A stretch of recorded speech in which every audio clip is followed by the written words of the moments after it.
Good morning, Mr. Albert. Hello, Gravester. Yes, I see you drinking water. I need water. Yeah. Are you still breathing? Why are you stuck in that one position Because I with told that goofy grin on your face? Oh, you jealous. Am I still breathing? It was so depressing yesterday. Yeah, and I could tell you something. Any louder you spoke, I had to lower the volume down. I'm sorry. I was talking from the heart. No, I scare people. I said, when Andrew Albert gets angry, you better stay away from his train station. Oh, I see we're getting a lot of fan clubs coming in. you think? It was just horrible. I agree with you, but we also have to deal with the other divisions of like Office of People with Developmental Disability. They're getting the same cuts too, and we're turning into a civil war now. Did you hear that some possible whole branches of the Long Island could be eliminated and all of west of Hudson Metro North? They lost their mind. It's a non-starter.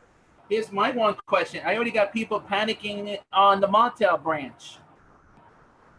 Oh, that wouldn't be one of the branches. I heard which three could possibly be. Which one? Please tell me am I right, please, because somebody's telling me I'm wrong. West Hempstead, Oyster Bay, and Greenport. Greenpoint, I can actually. Greenport. Yeah, I know. I love that line. I love that line. Yeah, but that train only runs like one. It only runs twice a day. Yeah. Each direction. But Oyster Bay, you have a heavy ridership there.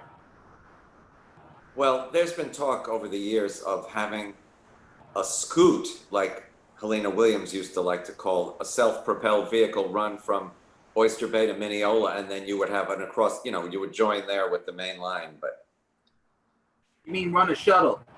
Yeah. On the weekends, I can understand, but on the weekday, you need to run a little. I mean, on weekends, the service is only every hour and a half or 2 hours anyway. Mm-hmm. And if they do anything with the Montauk branch, and I'm just saying, Montauk, are they going to get rid of the ones that terminate at Pashaw? Because they cause a lot of problems there. I don't know that we're getting to this point. I really hope we don't. I hope so too, but the only thing I did mention to Hector that in the future they should be terminating more of the trains at Spionk because you got more room there to turn around. And if you add a second track from there, then you really have more trains running frequently. Yeah, Spionk's a little further east than Patchogue, so they could. Yeah, it's only 3 more stops.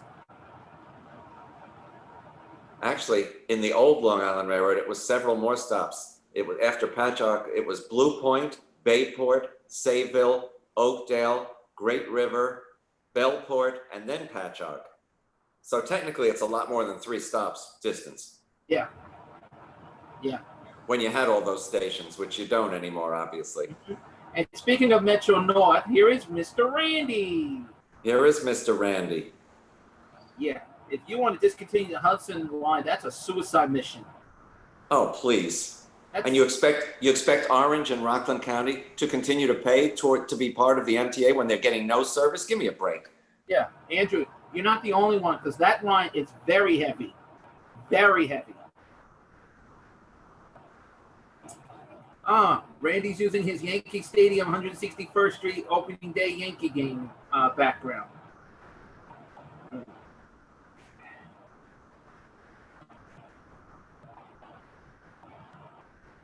Well, Andrew, just to let you know that I have spoken to the statewide advisory councils. Yeah. And this is also for Randy as well. And they are right now, as we speak, are speaking to elected officials and say to the federal government, how dare you don't care about our transportation? How am I supposed to go to where I have to go to A, work, B, to see my doctor, 3, to go where I have to go without trains?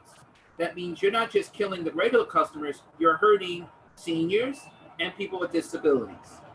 Even Lisa agreed with me on that. You're hurting the entire country. I'm just talking about New York right now. Well, New York Well- powers economically the rest of the country, New Agreed. York and the Northeast. Yeah. So I'm ready for the Civil War. This is just unreal. Mhm.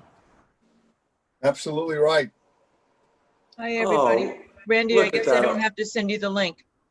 No, I got it from Andrew. It came from you, though. Yvonne, can you Originally, spell your yeah. last name for me, please? Yvonne, would you spell your last name for me, please? I want to make sure I have it right. You're muted. You're muted.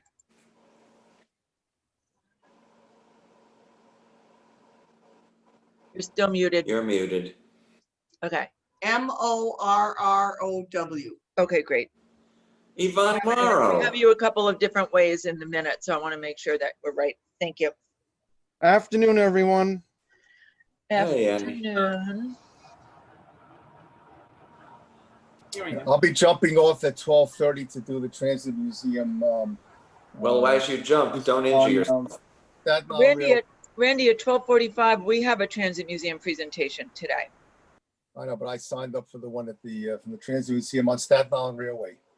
Ah, And I have a meeting, another Zoom meeting at 1 today, so all Just right, for the and you, record. so, you got my Okay. response last night, right? yeah, That- I did.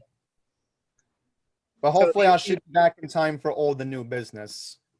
Right, but if you can, I think it would be better to jump off at Right, the beginning of the presentation instead of in Right. the middle. if because then that's that way I can get the next Zoom meeting set up.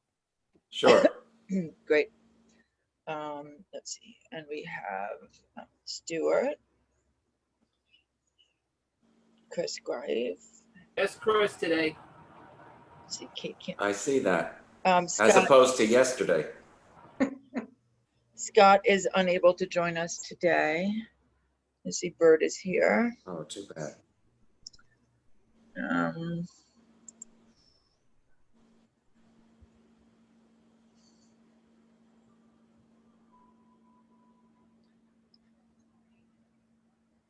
Okay, we're a little shy on other The members. quorum. Not yet. Okay. I'll start in a few minutes because we have a lot to talk about. And if we have to approve the minutes and the agenda later on, we will. All right, let me find out where we at have least a- the rest of the we have a staff hard- is. By the way, is Sheila on or no? No, she will be, but she's not yet. Oh, because I wanted to praise her for her comment yesterday. You mean Ellen? Well, I'm not sure. Which one- Sheila, Which comment? the comment regarding the committees coming back. That was Ellen. Oh, in her That public. was Ellen. Okay, Yeah, yeah. that was it. Hi, everybody. It's the voice from Trudy. above, Trudy. I just wanted you to know I was on. I will remute myself until I have something really sterling to say, okay? Bye. Bye. Okay. That's one more. Let's see. What do we have? 1, 2, 3, 4, 5. Out of 1, 2, 3, 4, 5, 6, 7, 8. We need one more person for a quorum. And here it is, Edith. And Don't I there- count? and there Don't I we have- count towards a quorum? This is Trudy. Yeah, again. we Maybe counted that you, isn't Trudy. important. You do. Oh, you did count me. Oh, Yes. because I heard. Of course. Okay. Yeah. I just wanted to make You sure. were number. Okay, I'm going off again. Did I? Okay. Can you see? Oh, can I'm you- gonna, I'm sorry, I'm gonna record this. Okay, no, we are recording, just so everybody knows. Why are Okay, you great. Oh, well, sorry? then I'll say again that Trudy is here, even though she's not visible. Bye. Bye. We see your aura, Trudy. And we see your phone number on the screen, so we know you were here. Okay, so we I'm now gonna just have, pull up the agenda also. okay. Yes. We have a quorum, so. And here's Ellen. Only Ellen's iPhone joined, not Ellen. There is the rest of Ellen. Is there a rest of Ellen? There is the rest of Ellen, yes. There's a smiley Sheila also. Hi, Sheila. Hi, Randy. Hello, Oh, there's everybody. a smiley Sheila. Yes. Matt Yeah. Shot, the back wall of Matt Shotkin's something. Oh, the Honorable Yeah, Randy right. Waxman's on. Door, Lisa. His front door. Front door. Okay, folks, we have a lot to talk about today. So can we get an approval of today's agenda? Make a move, prove it. Second the move. Okay, terrific. And the minutes, has everyone had a time to read them and check them over? If so, may we have an approval of the minutes as submitted? Make a motion to approve, Andrew. Great. Is there a second? Ain't no second. Second, this is Trudy's Second. voice again, All right. seconding. Thank you, thank you. For those that have not heard the wonderful news that was unveiled yesterday, it was really a depressing time. I'm sure Chair Foy was also depressed making his presentation, as well as Bob Foran and others who chimed in. But the outlook on MTA's finances is extremely bleak, the bleakest it has been in its history. Survival of the MTA now lies with the federal government and a federal bailout, which I expect is probably the case for transit systems all over the country. New York is not the only one that has experienced massive loss in fares, taxes, tolls, you name it. This is, as I said yesterday, this is not a red state or a blue state issue. This is a people issue. And the health of the nation is a federal responsibility. It came up several times. Is there anything the state and the city can do? And many times, including the governor at one point came on, not during the meeting, but later on yesterday to say, this is way beyond the ability of any state or any city to take care of. This rescue lies with the federal government. And it's clear. The MTA has said they have not seen a drop in ridership to this extent since the Great Depression of the 30s. And that was even much more ridership than we're having right now.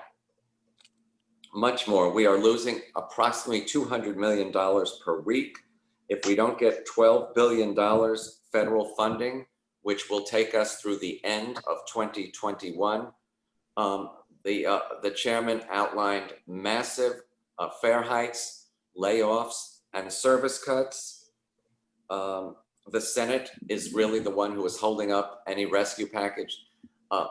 I've taken a look at the House package, and even that would not actually give us $12 billion through 2021, which we sorely need. But it's the Senate. Rescuing the MTA is in the national interest. Let me give Bob Foran, the chief financial officer, said everything is on the table. There is now a definite delay in the capital program.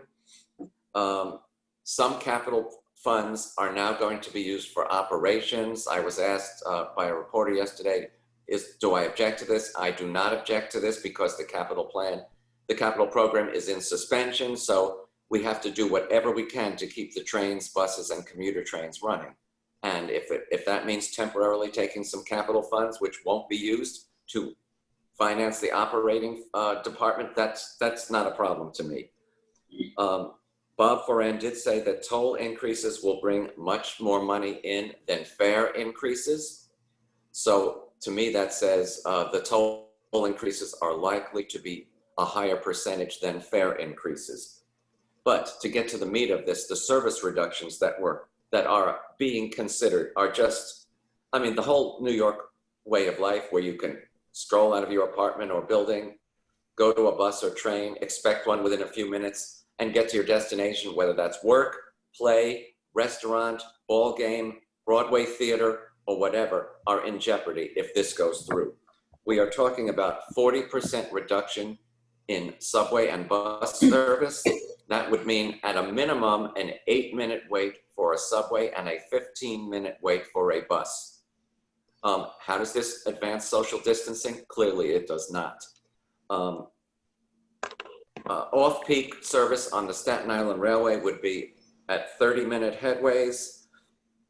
Long Island Railroad and Metro North would be looking at 50% of service. It could be every hour or every 2 hours. I know some branches of the Long Island Railroad are now every hour and a half or every 2 hours, depending on the day of the week, or more, yes. But this would be a regular thing, and they also let it drop that even some entire Long Island Railroad branches could be up for abandonment, as well as all Metro North service west of Hudson, which is the Pascack Valley and Port Jervis lines. Randy contacted the Rockland County Executive, and Frank Borelli, the new board member from Rockland, spoke pretty eloquently about that. How are you going to tax a county as part of the MTA if they're receiving no service? Not to mention the inconvenience and the unbelievable gridlock this would cause. In the question and answer session during Chairman's press conference following the board meeting, one of the Long Island reporters asked what some likely candidates for complete abandonment on the Long Island Railroad were, and he let it slip that it could be the West Hempstead, Oyster Bay, and Greenport branches. It's just beyond insanity. As we know, the Greenport branch gets two trains a day in each direction. On a summer weekend, it might get 3 a day, but we're not talking a whole hell of a lot of service either on the Oyster Bay or the West Hempstead branches. Obviously, the capital plan is on pause. 2nd Avenue Subway Phase 2, definitely on pause. Penn Access, including the 4 new Bronx stations for Metro North, on pause. Additional ADA, other than those that have been announced, on pause. The electric bus fleet acquisition, on pause. The R211 and R262 subway car fleet, on pause. CBTC installation on the Lexington line and obviously others, on pause, which would allow more frequent service, more reliable service. And the Long Island Railroad electrification of the Central Branch, which for those that aren't familiar, between Hicksville and Babylon goes down a diagonal slant from the northwest to the southeast, which several trains do utilize today, and which electrification would give really a terrific additional amount of service, on pause. So these are really hellacious options. The chairman was asked, are these scare tactics to try to get Congress to act prior to the election? And Pat made it clear, chairman made it clear, these are not scare tactics, this is reality. In addition, $1 billion of the $12 billion that the MTA says it needs is the loss of the congestion pricing money that we would have gotten started, which would have gone into effect in January of 2021 had the feds given us the kind of environmental impact statement that was required, which they have up to this moment continually refused to do. I did ask some people, does it make any sense to have the MTA file a lawsuit compelling the U.S. Department of Transportation to give the MTA an answer? They said that was not the smartest move at this time. I know Trudy wanted to say something on the issue of congestion pricing. So if you can unmute yourself, Trudy.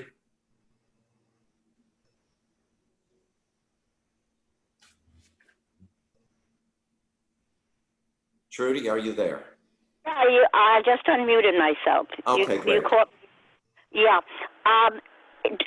Listening to the board meeting, and I suggest that everybody, if you can, when there's a board meeting, and especially yesterday's, that you should listen in or be there, if you can, because the program that Pat Foy laid out was quite amazing. But the one thing that, it was brought up in what's the treasurer's report, the name of who gave the finance report? Bob Foran, yeah. Bob Foran. He touched on it, but didn't bring it up. But then this morning, Pat boy, was all over on the interview programs, which also, if you can catch him after a board meeting and listen to what he says, it's really very, very interesting to really learn what's going on. I mean, Andrew, you are wonderful. This is no thing with you. And before I talk about congestion pricing, I have to tell everybody your great remark, which I thought was so wonderful, when you talked against cutting service and not doing and not cutting service and not cutting back and not raising fares, and you said it's like going into a clothing store and all of a sudden you're offered a suit at double the price, except there are no pants. And everybody laughed, and it was very clever, but that's really what the picture is right now. But anyway, so you were just wonderful. And I hope other people heard you at the board meeting also. But anyway, the one thing that didn't come up, and it only came up this morning on his interview on Channel 5 with Rosanna Scotto, was the question of congestion pricing. And people have been asking me about that since I was the big nudge that brought it up years ago and drove the governor crazy and others with it too. But Andrew, and correct me if I've got the numbers right, but congestion pricing, if it came to be right now, would bring in at least $1 billion. Is that correct? Oh, at least. And then you can bond against it, so it brings in much more than that technically. But they were anticipating $15 billion as a result of the $1 billion. So, all that Towards the $52 billion capital plan. A minimum of $1 billion. I don't think it would bring in 15. Eventually it would, but not immediately. But anyway. Bonded against, right? That's what they're. Bonded, yeah. Yeah, bonded, yes. Yeah. But just the cash money that it would immediately bring in. And, when you're talking about $12 billion, I guess 1/12 is not that bad, not that good, but not that bad. But anyway, so Rosanna asked him, why weren't we doing it? And he talked again after everybody talking about, we counting on the feds. But this is how we are being really hurt by the feds. And he went back and talked again about the EIS or the EAS or whatever it is. But that will not cost them any money. They don't have to do anything else, but they are just sitting on it. And this I know from some of my contacts in Washington also, who are on our side, that they cannot get the federal DOT or EPA to move on it. So I don't know. I assume that we wrote another letter and made our views known about that. But that should be added into whatever. And I don't know if there's anything more we can do. I mean, Pat said that they were the only thing that Rosanna asked him is if there was anything, and maybe you know the answer to this because it sort of went off in another direction, Andrew, is whether there was anything legally we could do to force the feds to just sign off. I did ask that question of the general counsel, and they have looked into the possibility of legal action, but they are not suggesting that happen now. It could actually endanger our federal road and bridge money, in some sort of retaliation. So they're not leaning in that direction. Oh, so that's the reason why, because of the endangering other monies. Yep. Okay. Anyway, that's the only thing that I wanted to add, except to say that once again, I will always think of you as a suit without pants. Thank you. I thank you. Thank you. Yeah. That's what they were anticipating. Okay. Now I'm thank you for that visual. Oh my God. I did. Okay. I did want to add to that, Trudy. Because you raise an excellent point, and Andrew has also raised the possibility of a gas tax and pursuing that. And we've spoken internally, we've spoken with other advocacy organizations, we've spoken with some of the MTA leadership. about different paths. We testified, as Andrew will talk about more on Tuesday, at a joint hearing of the State Assembly and Senate about other possibilities as revenue raisers. And I think that the focus that the MTA wants to really continue right now and hammer home is the need for federal action. So if, say for instance, a gas tax, if tripling the gas tax could bring in $1 billion a year. But then, then then if congestion pricing gets magically passed this year and it gets, say it brings in $1 billion, and even if you could bond it for $5 through the end of the year, then does that conceivably reduce the amount of money that if there's a rescue package, the feds would say, well, you don't really need this because you've got this other money. So the MTA let me just. So the MTA just seems very focused on the federal funding. So that I'm just in the conversations we had, I just wanted to impart that also. No, but let me just tell you the reason that congestion pricing of all of this, it does not involve the expenditure of any money by the feds, by the MTA, by the state, by anybody. It is just revenue coming in, pure and simple. And it doesn't have to have any legislation, like a gas tax or anything else. You need legislation on that, whether it's state or federal or whatever. Right. This has already been approved and passed by signed by the governor, signed, approved by the legislature and everybody else. And it's just a matter of this EIS.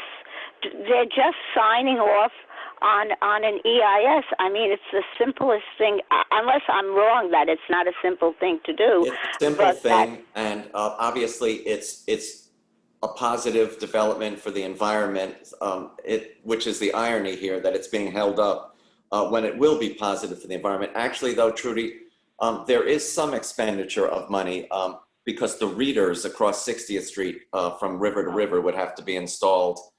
So there is some little bit of expense that DOT and the MTA would incur, but after that, it's gravy.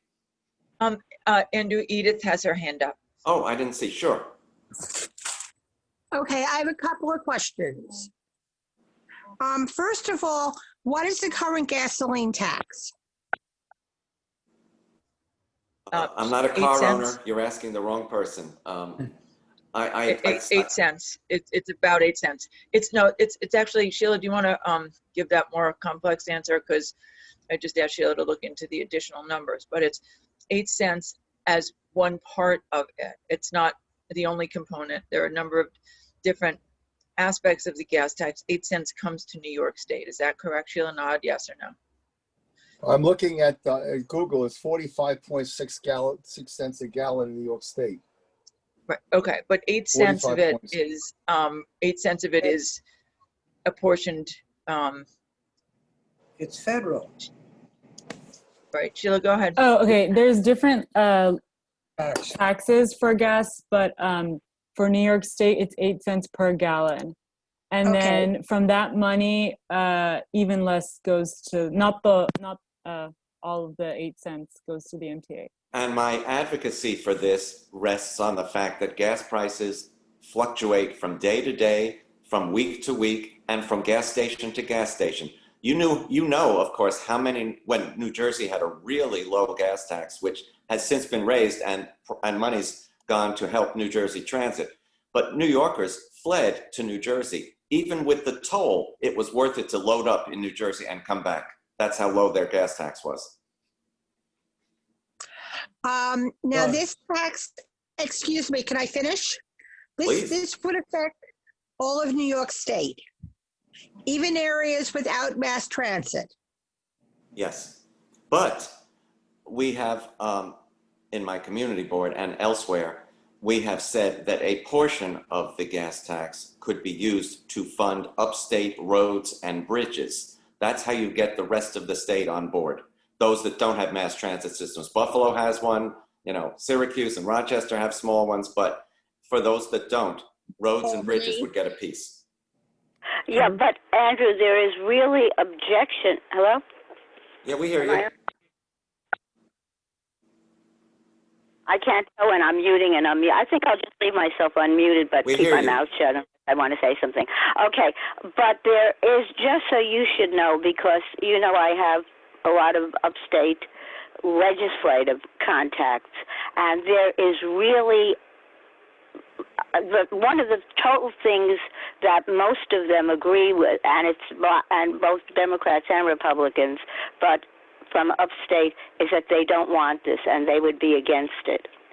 And so you would have a Edith, I'm assuming that's why you asked this question. No, I was actually going to, and does the MTA pay fuel tax on its vehicles?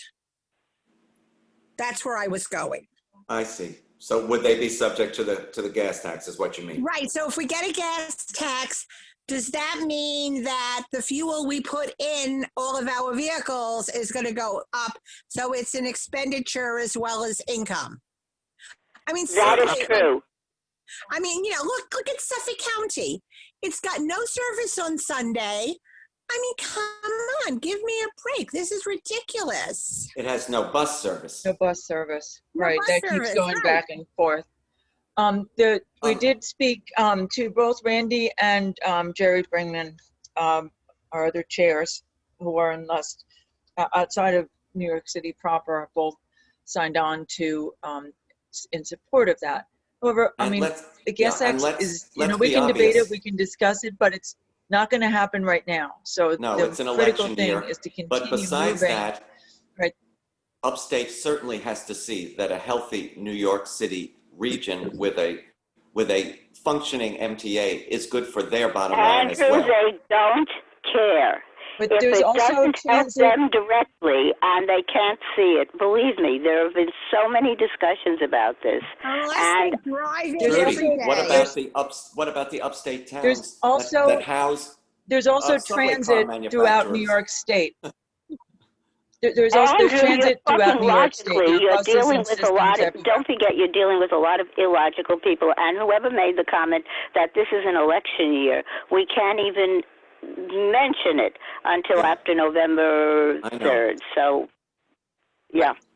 So I think that, we can discuss this and debate it, but there's nothing, I think that the thing that would be most helpful, and that's what the chair has continued to reinforce and has sent letters to all of us, and we'll send you an email that outlines all of the potential cuts as we've done to the MNRCC and LARCC, is to continue to keep the pressure on the federal government to educate the legislators as to the importance, not just our New York legislators, but anybody who lives in outside of New York City or New York State, to let them know the importance of funding transit. It's not just the MTA; it's transit everywhere, and why even in the House, as part of a concession bill, the importance is to keep the level of funding the same as has been, as was passed in the initial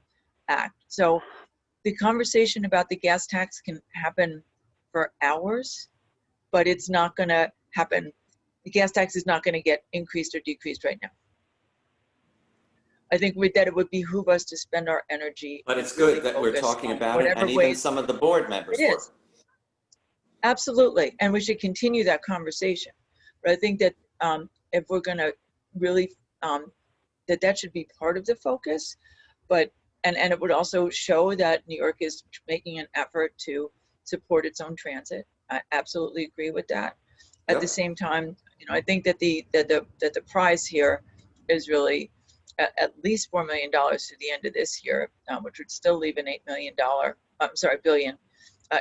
hole for next year, especially without city and state additional funds and support. But these are all things that we should continue to talk about, definitely. But when we send that, I think it's important to continue to educate our legislators about the importance of this funding. Don't we have a PCAC meeting coming up shortly? In September. Yeah, Trudy, that's September September 10th. 10th. Yeah, maybe we could bring this gas tax thing up at there and get all of the other councils to sign on and give their views, and then have one joint position with Well, as you them. heard from Lisa, both Jerry Brinkman, the chair of Long Island Railroad, and Randy, who's on the call, have come out in favor of it. Yeah, but have the whole council, just like we're talking, all of us, not just you, Sure. with all due respect, that if we could delay this part of the discussion. Well, Randy's on right now. Randy, have you discussed it with your council at all? No, no, but I own 2 cars, so I don't have a problem. And I'm sure that none of the other council members would have a problem with it either. So why don't we schedule it for September? All right. Matt Yes. Shotkin has his hand raised. So, Lisa, put it in the agenda that that this is something we're going to discuss, and that if they can't attend the meeting, they should send the information about it, yes or no. Yes, will do. And I'm dropping off in a few minutes. Matt has his hand. Go ahead, Matt. Thank you, Lisa and Andrew, for the topic. I'm against congestion pricing and sport transit. Thank God Sheldon Silver is going to remain in jail. Right. I missed the beginning of that. You're in favor of congestion pricing or opposed? Opposed. Even though it would help transit? That's correct. I'm against it. Could you Can you tell say us why? Can I tell you why, Judy? No. No, well, if you have to have a reason.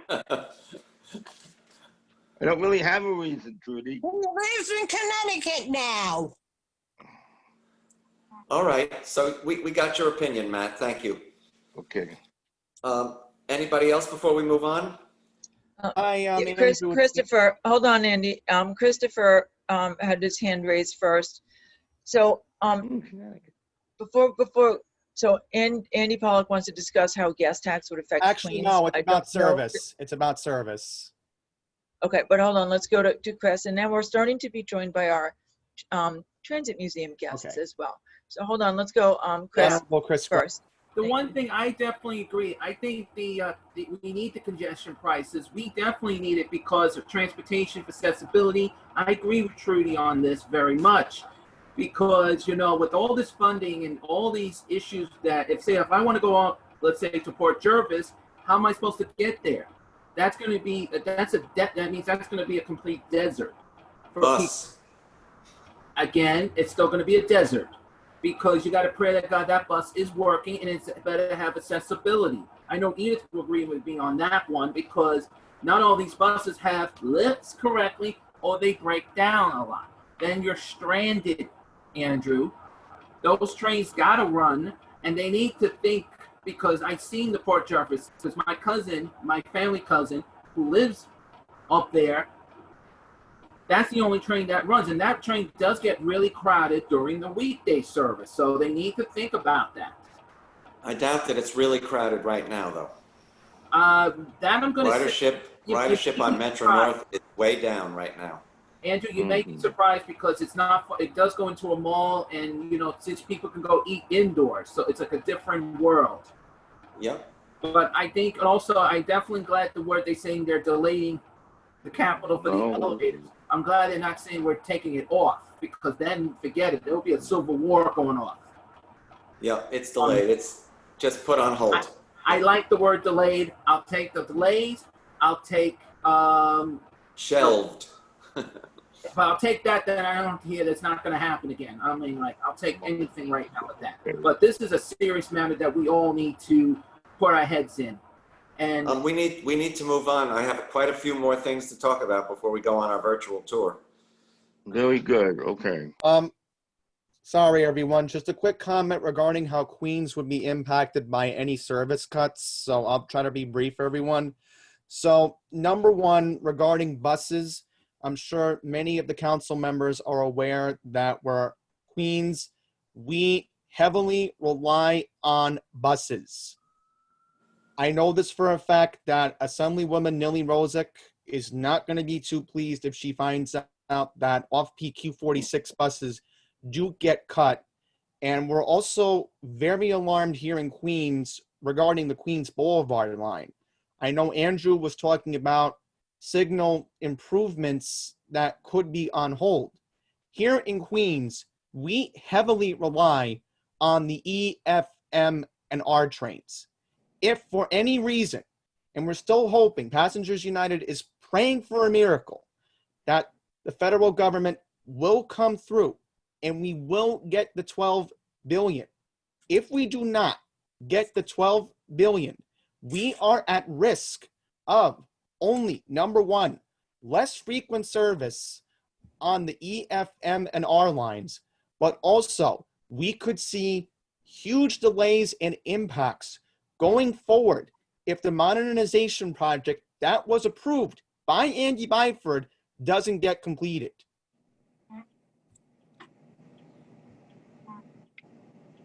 Just so you know, Andy, I have not heard about cuts to the CBTC Queens Boulevard line program. That has started and that is continuing as of right now, as is Culver. Well, that would not be impacted by federal funding. Right.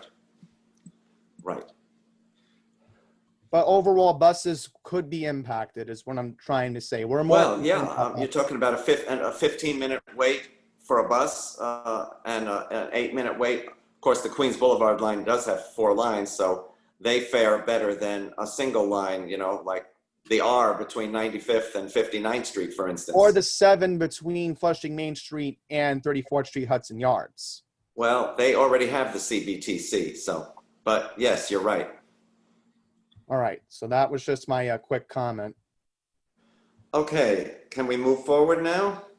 So when is any of this one of these bad things likely to happen? When will a final decision be made? The chairman said yesterday that it is likely by November, that board meeting, which is the 3rd week of November, or it might be earlier due to Thanksgiving, is when decisions will be made. Traditionally, December is when the next, you know, the following year's MTA budget is voted on. Whether that moves to November by executive fiat, I don't know, but December is normally when the vote is. I assume that certainly by the time of the November meeting, we'll know what the election produced in Washington. That may or may not enter into the timetable. So we will see. So that is the timetable for those. And they probably all would not happen at once. At yesterday's board meeting, Labor made it crystal clear with some very outstanding speeches by John Samuelson, Vinnie Tessitore, and Norman Brown that they have been on the front lines. They have kept the city moving. They are not going to go for a no raise situation. You know, you can't praise us in one voice and then, you know, punish us in the next. They were very adamant about that. So I don't even know if we will have labor peace moving forward. So that is obviously not known. There was a vigorous board discussion after these options were presented. Obviously I spoke, as you heard. Larry Schwartz was actually excellent yesterday and spoke that even if we did all this, this would not solve the problem in funding. Many other board members spoke. Randy spoke about the possible loss of west of Hudson service. I mean, Kevin from Suffolk County, who is the Long Island representative, spoke about pitting one region of the MTA territory against another, you know, by saying you're going to cut this Long Island and you're going to cut this Metro North, and then this amount of subway and bus service. So it was quite a vigorous discussion, and I'm sure we'll continue. Now, a couple of days ago, the Senate and Assembly held a joint hearing on how COVID is affecting the MTA. I know Lisa was one of the testifiers. There were a lot of interesting and important issues brought up. And not the least of which, and I'll let Lisa speak on this, but not the least of which was some elected officials from Long Island, and there might have been one or two from the Metro North Territory, spoke about how their riders are fearful of getting back on the system because they have tried it and they notice how few people are actually wearing masks. And where is the enforcement of what the governor has proclaimed as the law of the state now? You must be wearing a mask. And so that was quite an issue. I'm not sure I heard all of the responses to that and whether conductors are empowered or bus operators are empowered. We heard about how a bus operator got punched out because he asked somebody to wear a mask. How is this going to be enforced so that people will feel more comfortable coming back? Lisa, did you want, since you were in that the whole time? Yeah, thank you. Sure. So labor, we were on panel number 3 with several other advocacy organizations, all rowing in the same direction in support of federal funding. We went into some of the alternatives, including gas tax, et cetera. But one of the issues that was raised by labor, particularly on the Long Island Railroad, was concern about asking people to wear masks. It's not their job. They're not the conductors or operators' job to enforce that. There was a call for additional police or just additional enforcement. The legislators, Leroy Comrie in particular, was very concerned about complaints about not wearing masks. I've heard from people who know that on subways compliance is down to about 86%, which is nowhere near 98% than it had been. There's clearly a mask fatigue. It's hot, but there needs to be reinforcement of the real importance of mask wearing. So there was no answer. There were a lot of questions, and I think that there right now it's is that something that labor is in a better position to move forward on with management? Probably.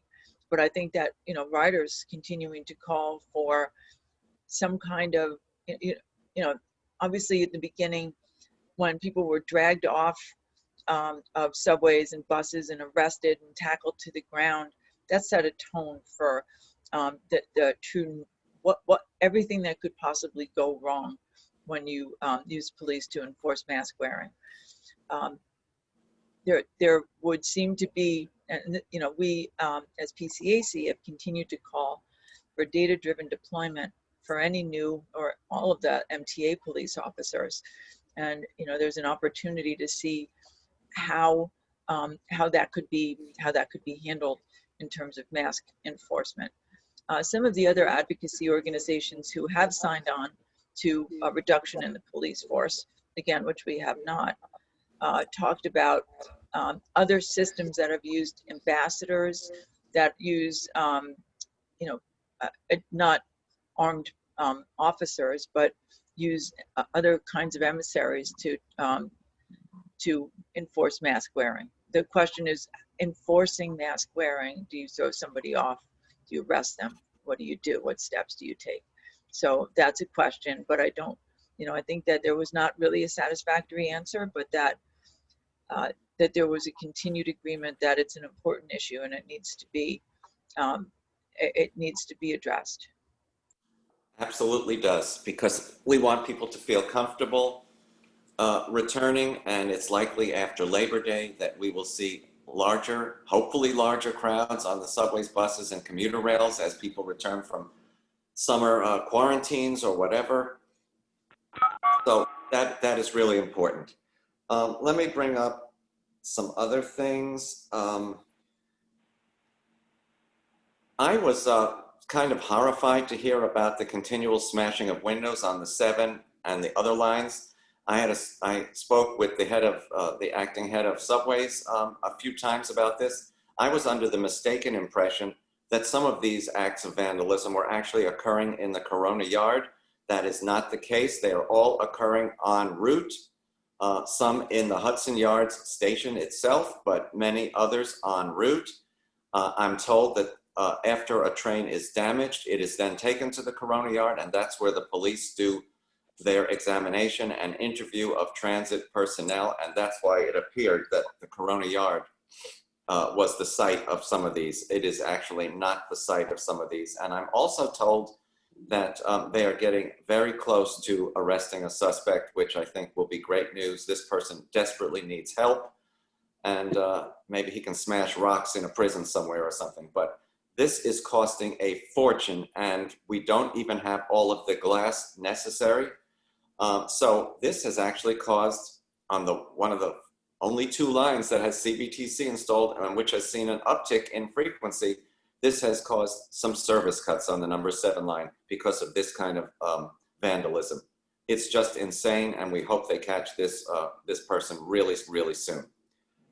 The other thing I wanted to add is that they are definitely taking full advantage of the 1 to 5 a.m. overnight closures, which we would like to see end as soon as possible so that people can rebuild the economy and continue to go to things that are in the middle of the night and have service to take them there.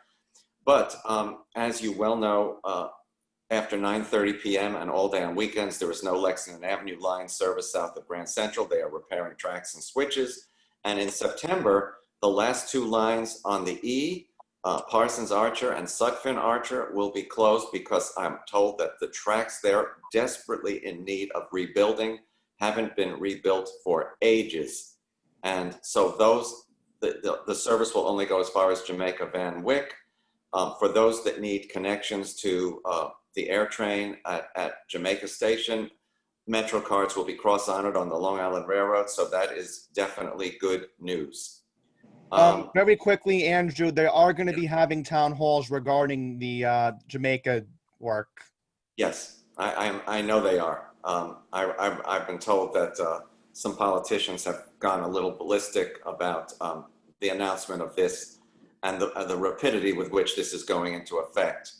But yes, let us know when those town halls are, okay? I'll make Lisa. Andrew, this is I'll make correct. Lisa aware. It's actually on the website. It's actually August 31st, and there's one in September. I think it's September after Labor Day. Okay. But, I'll look on the website. It's on the website, and it does give you the accessibility reroutes. They did add that in this year. Excellent. That's really all I have because I'm mindful of the time. Lisa, did you have anything you wanted to add?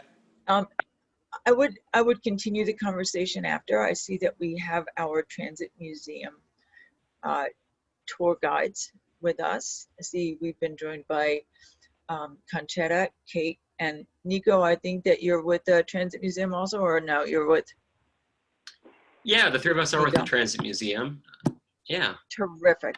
Great. Are you ready? I know that were we waiting for one other person to join us? I think our director, Conchetta, will be giving some opening remarks, and then we'll be moving into our presentation.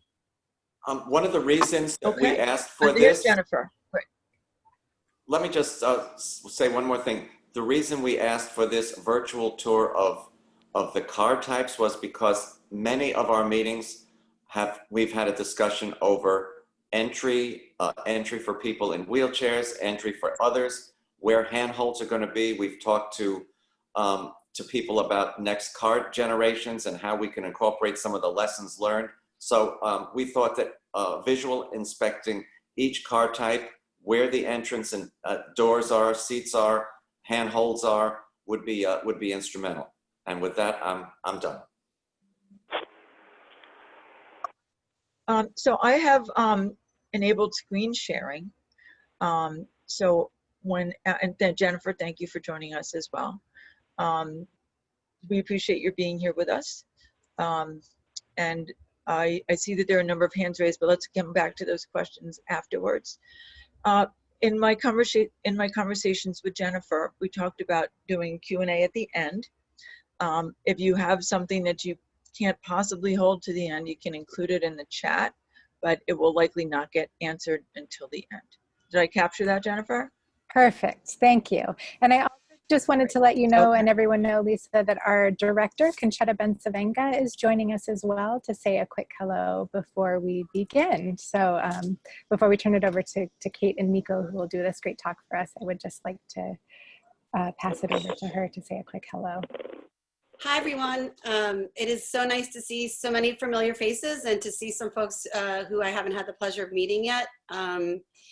My name is Conchetta Bensavenga. I'm the director of the Transit Museum, and I just wanted to pop in and say hello. I was really excited to know that this was in the offing today. We are always excited when our colleagues, either in the larger transit community or the MTA specifically, want to come and visit with us.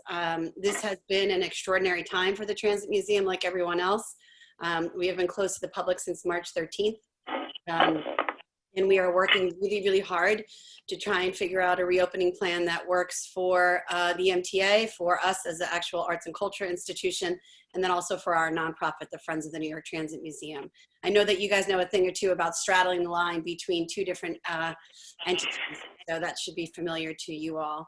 I just wanted to say that I'm really proud of the team that we've put together in these digital discussions. The Transit Museum was actually dark for exactly 1 week. And within 1 week's time, we launched an entire new platform in these digital discussions. I mean, we've had literally thousands and thousands of people engaging with us over these past 5 months from, practically every single state. I think the state count is 46 states and many, many countries from around the world. And so we have always been committed to meeting our constituents where they are. We just didn't think that it would be on your couch for this long.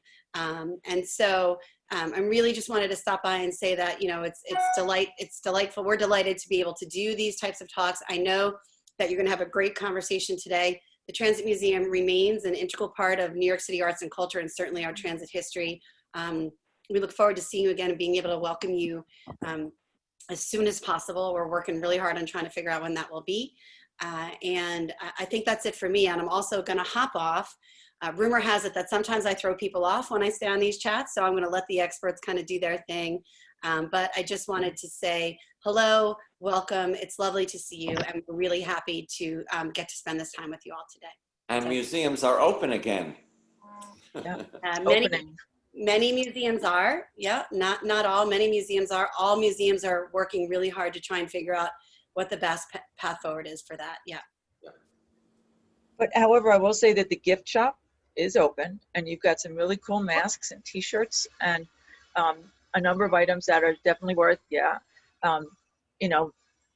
definitely worth supporting the Transit Museum in any way you possibly can, including with your shopping dollars, if you're able to do so. Exactly. So thanks, everyone. Have a great discussion. I won't take up any more of your time. And thank you so much. You guys take it away. Thank you. So I first need to share my screen.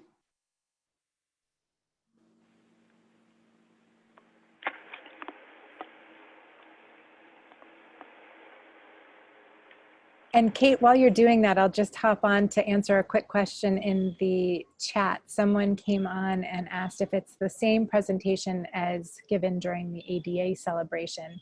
And a piece of what we'll share with you is something from that talk on the evolution of subway car design. But we also have another piece of the presentation today, which will be kind of a virtual walkthrough using our Google Map feature to go into some of the train cars that are in the museum on the platform itself. So a little bit of what we did for the ADA and a little bit of something new. So I hope you enjoy. Thank you, Kate and Nico. Thank you. Well, welcome everyone. My name is Kate Lansley. I'm one of the educators at the Transit Museum, and I'd like to introduce you to my colleague, Nico Gudikalis, who's one of the visitor facilitators at the museum. Good afternoon, everybody. This afternoon, we're really looking forward to sharing with you the history of subway car design, visiting some of the highlights of our collection using Google Street View, and also sharing with you some of the stories that we tell through our collection. The museum is located in a very unique space for a museum. We're in an I&D subway station in downtown Brooklyn. If you could indicate in the chat now with just a yes or a no, if you've ever been to the museum before.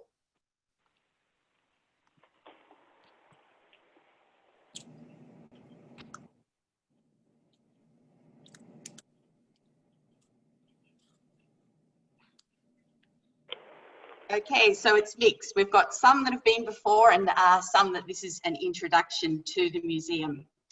So the museum is a decommissioned I&D station. The I&D was the city-owned and operated subway that began operation in 1932. It was brought in to compete with the IRT and the BMT, the Interborough Rapid Transit Company and the Brooklyn Manhattan Transit Company, which were the original two private companies that were operating the subway.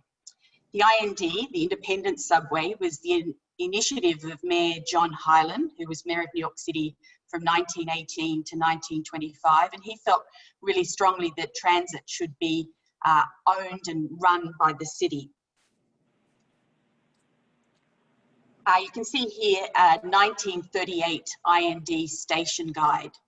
The first line of the I&D was the 8th Avenue line, which opened in 1932. It operated from 207th Street down to Chambers Street at the time, and it was the first line to be part of what we know today as the A-train service.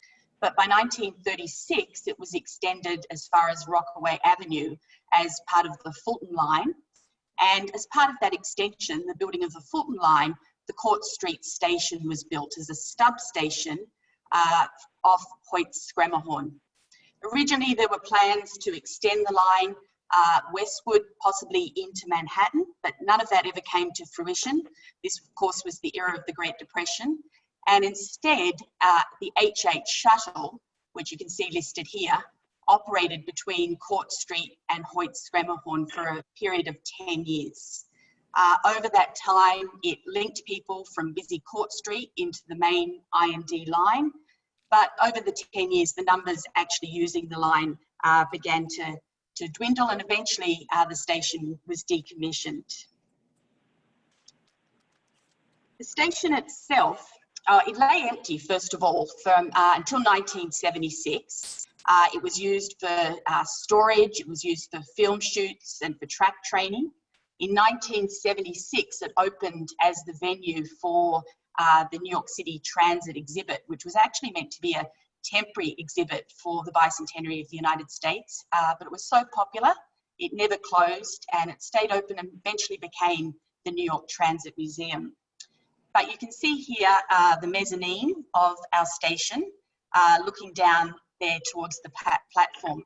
The fact that it's an I&D station really made it an ideal location for the museum. When the I&D built their stations, from the very beginning, they built the platform 600 feet long.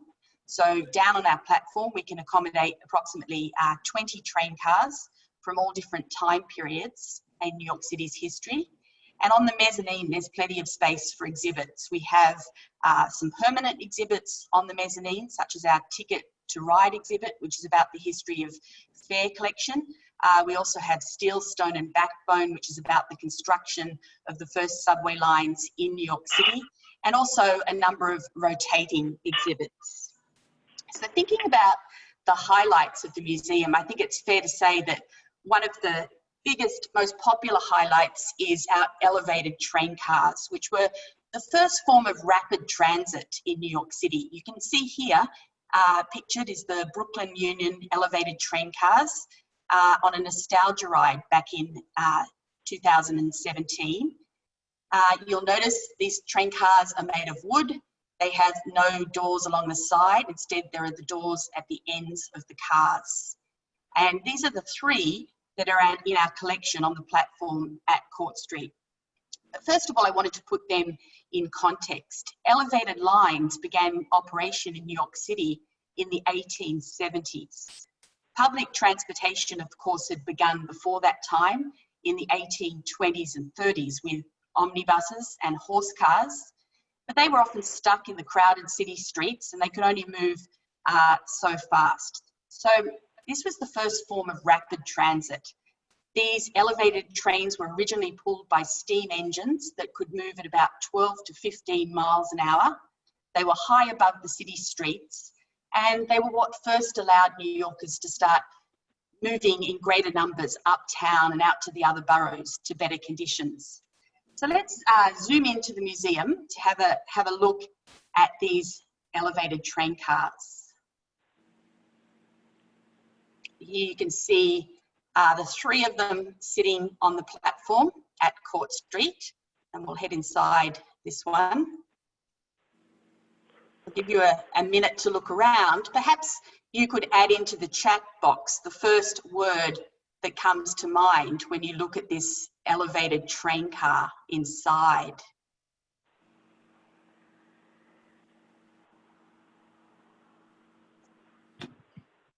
Sunny, that's nice and happy.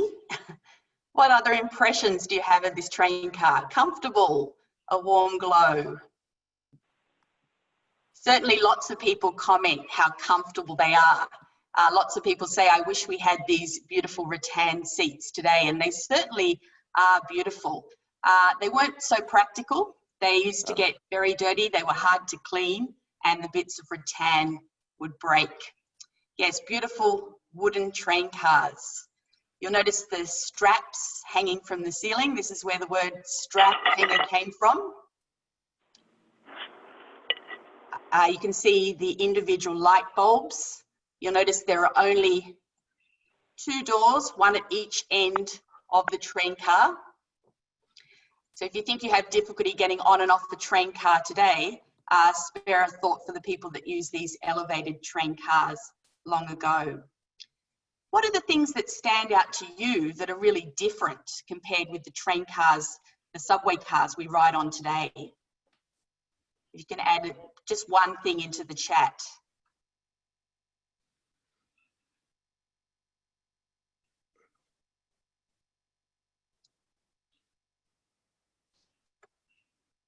Okay, some good points here. Actual straps. These ones are actually made of canvas.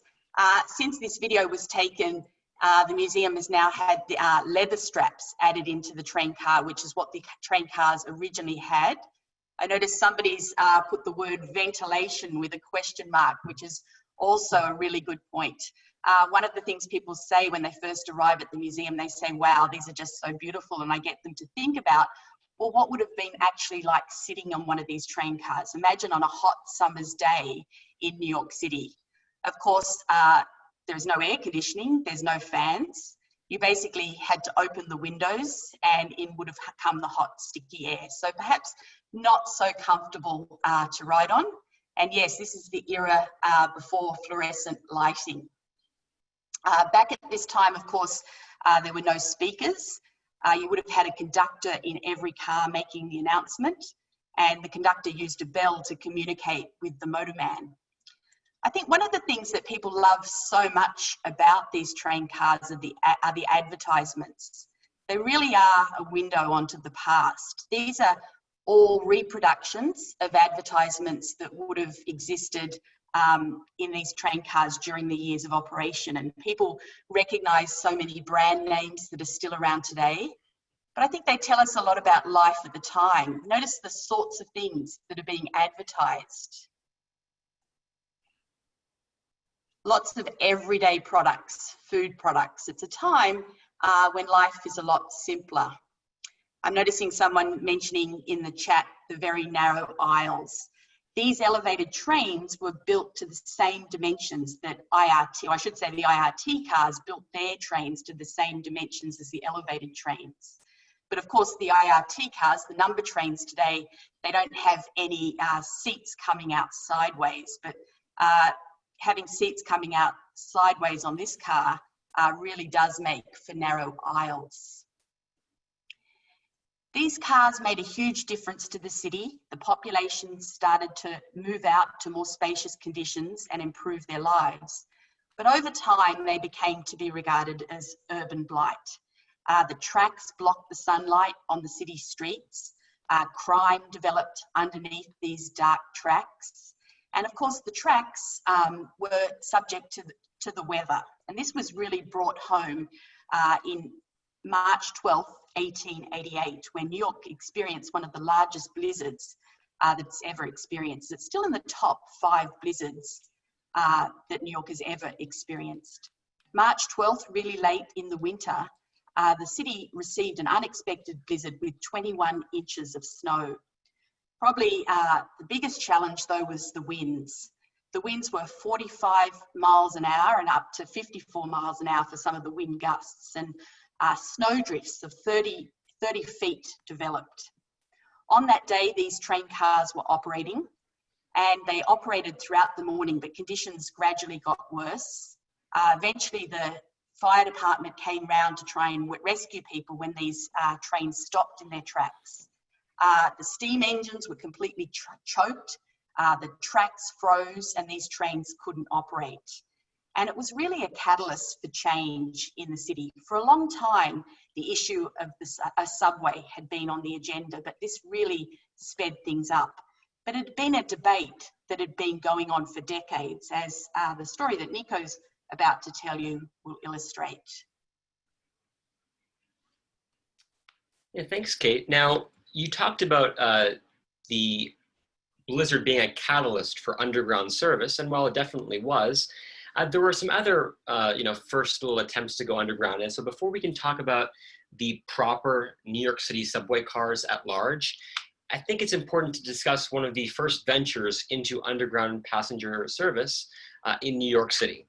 So consequentially, what you're seeing on your screen is one of the earliest examples of subway car design, and it actually comes from the mid-19th century, over 30 years before the New York City subway system officially opened. Now this here was developed by inventor Alfred Eli Beach, and it was an atmospheric air-powered railway, originally actually disguised as a mail tube in Tammany Hall's reign in New York City. It was a little tube that moved passengers just one block from Warren Street to Murray Street along Broadway in Lower Manhattan. Now, while this tube, known formerly as the Beach Pneumatic Transit, was known actually informally as the Secret Subway. It was only intended for demonstration purposes, but as such, it featured many opulent amenities that would never be seen in the subway system again. For example, the station featured luxury chairs and artwork, and the circular cars themselves had a very ornate interior design. So Albert, you talk about how car designs changed and how it alters access. This only held 22 people, so it really wasn't meant to move the masses, given the limitations of the air-powered system. Now, while the elaborate station design itself would resurface during the opening of the Interborough Rapid Transit with the City Beautiful movement, the Beach pneumatic tube was really one of the only times in which the train car itself gained a truly upscale look, where the elegant form of the train was given priority over the function of the car. So with the next slide, we'll learn more about the other companies. Now, that pneumatic tube, has one other very impressive feat that I like to talk about. It's really one of the only cars, when you think about it, that was built in-house. Obviously a full-scale order requires proper manufacturing and requisites that can't be done in-house, so they're given to companies to manufacture. However, there have been some companies that were more prominent in the New York City story than others. So in terms of the original elevated cars that Kate mentioned, Jewett Car Company, J.G. Brill, and Laconia Car Company were 3 of the 6 major players in the game, and they're all built based in the Northeast United States. With the first generation of subway cars, which we'll discuss a little bit later on, from about 1904, when the subway started, to World War II, the big 3 were American Car and Foundry, or ACF, as you see their logo there in the top left corner of your screen. You had Pressed Steel Company from Pittsburgh, and the Pullman Company, which had manufacturing both in Northern New York and Southern Illinois, so branched out a little bit further. And these 3 companies really account for the entirety of the surviving, keyword being surviving, pre-1950s museum fleet. Now, later into the 20th century, the Budd Company, which you see there in the top right corner, and the St. Louis Car Company gained many contracts. ACF restructured and left the subway manufacturing industry, and Pressed Steel Company went out of business. Today's landscape looks even different. While there are still St. Louis, Pullman, and Budd cars on the active rolling stock, both in New York City and in the railroads, today's fleet is developed by much larger international companies. These are companies, as you know, that can afford the contracts for these large-scale orders. So you have Kawasaki, Bombardier, Alstom, and while these are, headquartered in Japan, Canada, and France, respectively, they do make a vast amount of the subway cars for New York City in New York State. So that's something that's nice. So we'll look here at the beginnings of the New York City subway system on the next slide. On October 27th, 1904, and that's the big day, as we all know, that's when the New York City subway system officially opened. We still celebrate Subway Day now on October 27th, and again, that all dates back to the very first run into subway service.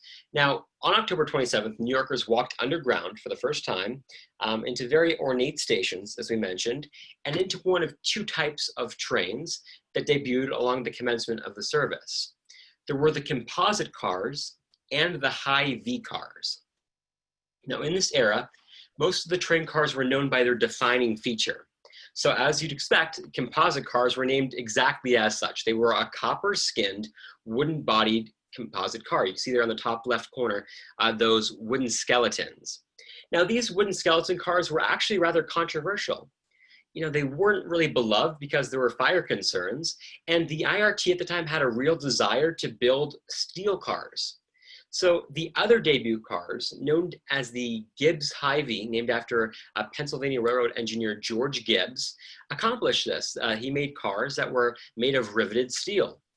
Now, this material, believe it or not, actually concerned many at the start because steel wasn't a proven material for the Underground Railroad. But after a successful prototype, American Car and Foundry struck a deal to manufacture the cars at large. Now, unfortunately, neither of these cars were preserved in New York, partially because, you know, back in 1904, well, I guess later on in the century, but there still wasn't a transit museum at the time when these cars were retired. However, there is still one Hy-Vee car that is preserved in the Seashore Trolley Museum in Maine. Now, in contrast, the workhorse of this era is the low V car. You see there on the right side of your screen, the exterior of a low V car. These entered the system in 1917 and had very wide doors and a door in the center of the train car. These debuted 13 years after the subway opened and featured quite some new amenities that improved service. For example, there was a new electro-pneumatic braking system, only 35 volts from batteries per car, and automatic acceleration. The low V cars were considered very reliable cars and exceeded 50 years of service before being retired in 1969. Now, of course, while the interior and door configuration are very dissimilar to what we would see today, you know, the low Vs introduced power doors and multiple unit door control, which of course are a given today. And if you'd like to visit any of these cars, there are 7 of them that are still preserved, and one, car 4902, is on regular display at the Transit Museum when we reopen, so definitely check that out, and virtually through Google Maps. So now we're going to see about the standard. Back to Kate. She'll tell us about another very influential car in the New York City subway story. So in 1913, a second private company was brought in to compete with the IRT, the BRT. The Brooklyn Rapid Transit Company, who up to this point had been operating elevated line and streetcar lines in Brooklyn. This was the period known as the dual contracts, and under the dual contracts, the city would own the subway, but they would lease it to the IRT and the BRT for a period of 49 years. This was a period of massive growth in New York City.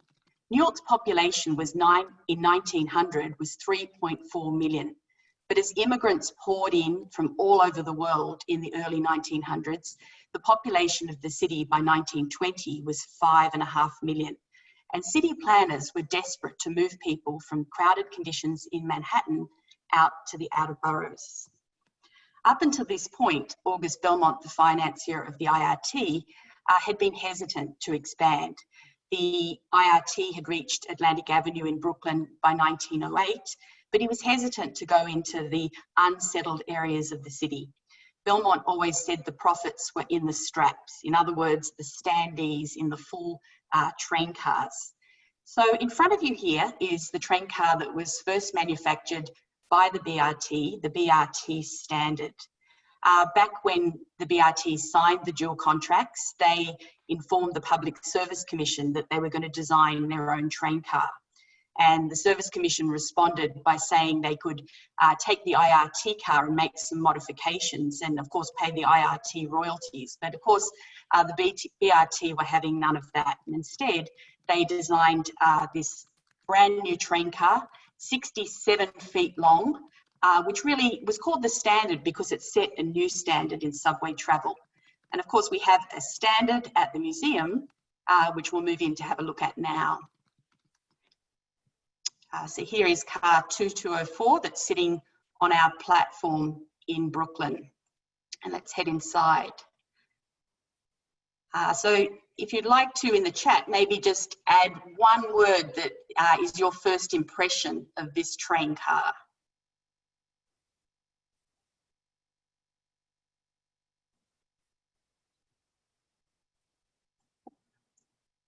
Door issues. This was actually part of the innovative design. Whereas the IRT came to be known for their speed and efficiency, the BRT were known to be innovative in their design. They designed 3 double doors along the side of this train car, separated in the middle. And the thinking was that passengers would come in one side and out the other side. But as you can imagine, it was pretty much like today with everybody pushing and shoving. Another feature of design of this train car was the poles. There's actually 12 poles in the train car, and they're arranged in a diamond shape. And the thinking was that people would stand within the diamond so that those getting on and off the train could move around the edges. Similar other innovations, you'll notice this seat upright here. It could be folded down, but of course it was folded down in front of a door, which wasn't that desirable because the next station comes around pretty quickly. You've now got the giant paddle fans, and you've got much greater capacity within this train car. This train car could seat 76 passengers compared with the IRT cars that could seat about 48 passengers. And during its years of operation, it operated on a number of lines, mainly lines in Brooklyn. It began operation on the Sea Beach line, today's N line, but it eventually operated on all of the Coney Island bound routes and eventually finished its life on the Canarsie line. The BRT would go on to order 950 standards between 1914 and 1924, and they played such a large role in changing the city. It was these that carried people out to new neighbourhoods in the outer boroughs. The dual contracts really changed the city. People could now live in the outer boroughs and travel to work in Manhattan. Interestingly, Manhattan's population that was 2.3 million in 1910 has never been that large since. I think in 2020, it's about 1.6 million. And it was these train cars, along with the dual contracts, that played such a large role in changing the city. But of course, the IRT was also busy building lines and ordering new cars at this time as well. Thanks, Kate. So following World War II, you get into the post-war era of car design, and the IRT, which we talked about earlier with the low Vs, started to mirror its B division or the BMT and IND counterparts in terms of robust car design. Now, the first revenue contract car for the A division was the R12, which you see there on the left, which is actually a derivative of the R10 built by the IND. Now, like most cars, the R12 and its sister car, the R14, 15, and 17, were all built to the same standard dimensions. So you started to have some sort of metric in order to how to build a robust car. The cars were all 9 feet in terms of width and 51 feet long. There was more of a variable in terms of the length, but the width for the IRT from this point on was always about 9 feet. In terms of functionality, these cars were quite the contrast from previous generation IRT cars, and arguably, at least in my opinion, resemble a train car of today more than they do a train car of the past. With the introduction of the R15, for example, the conductor's controls entered the cab as opposed to being outside, and the doors were no longer pneumatically powered. The roofs of these cars actually on the R15 took an arc shape for the first time, which is a similarity to modern cars. But if you look there on the interior of the R15, you see the false ceilings to make way for the air ventilation system that was in place. Now, while most of these cars have been long retired, you know, if you keep a good eye out, and I know many of you guys probably do, some of them are still in service, but in a different paint scheme, in yellow and black, in work service. For example, of the 450 R22 cars that are still, that were built in 1957, 10 of them are actually still in use today as de-icer cars, which are very useful in the wintertime under contract R71. Now, later on in 1959, American Car and Foundry developed the R26 car, the first of what would later be known as the Redbird family of cars. And Kate, on that next slide, you'll see that the colors of the train's livery really takes a backseat to a couple of mechanical introductions. First, you have the introduction of married pairs, which is a very important concept at the time. In a married pair, a set of two cars shares essential responsibilities and cannot be separated. For example, one car features the motor and voltage equipment, whereas the other features the air compressor and the brake equipment. Now, the various R33 cars that were introduced 3 years later in 1962 were the poster child for the Transit Authority's World's Fair campaign. You see the sky blue paint scheme there on the right side. And since these ran on the Flushing line, they were given the nickname the Bluebirds. You saw various posters at the time telling visitors to follow the blue arrow to Willets Point, which was the home of the 1964 World's Fair. And one other great innovation in these cars, as you see there on the left, are these misaligned doors. These are very important for quick entry and quick egress.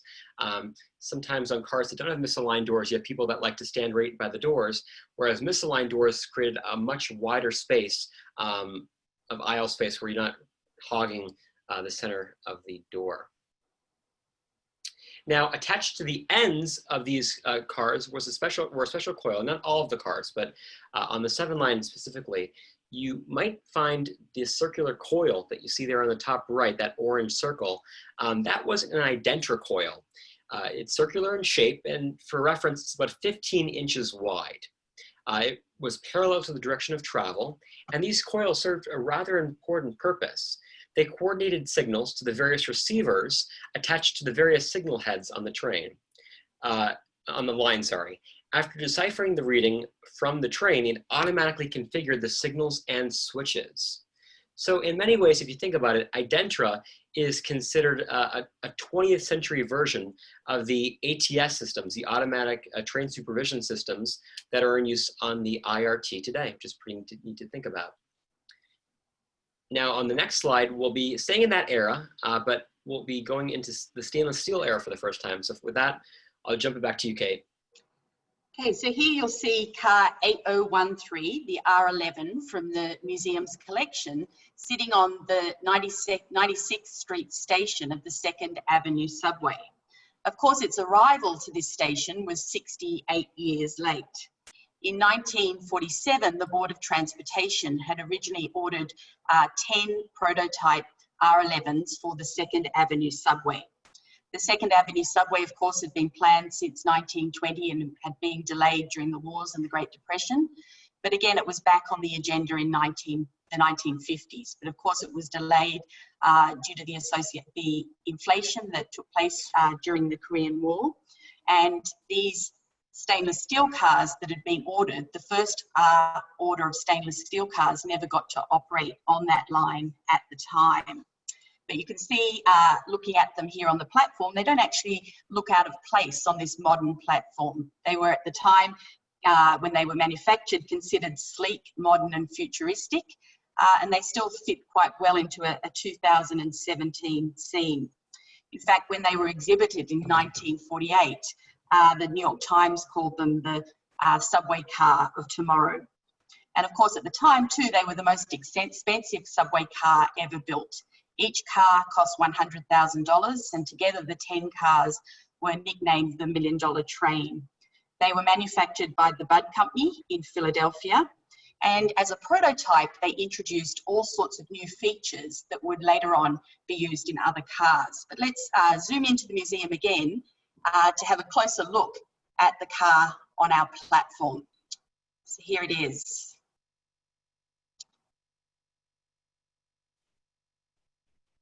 think the thing that stands out immediately is the porthole windows. You've also got these windows separated with a brace, which was the influence of industrial designer Otto Kuhler. The train cars are not in its original condition. It was overhauled in the mid-1960s. Originally, it would have had Velon seats, and it originally had a lot more poles. I think one of the things it was known for most was the special system that it tried to introduce, electrostatic dust filters to filter the air that came in from the vents from outside, and ultraviolet lights that were supposed to kill germs. Of course, the 1940s was an era when polio was very prevalent and something that they were worried about when people were travelling underground in the subway. It was the first to introduce the fluorescent lights. It also introduced electric door motors. The train cars that had preceded it had been pneumatically powered. And originally, there were meant to be an order of 400 cars, but of course, the Budd Company never got to fulfill that order because Second Avenue didn't eventuate at that time.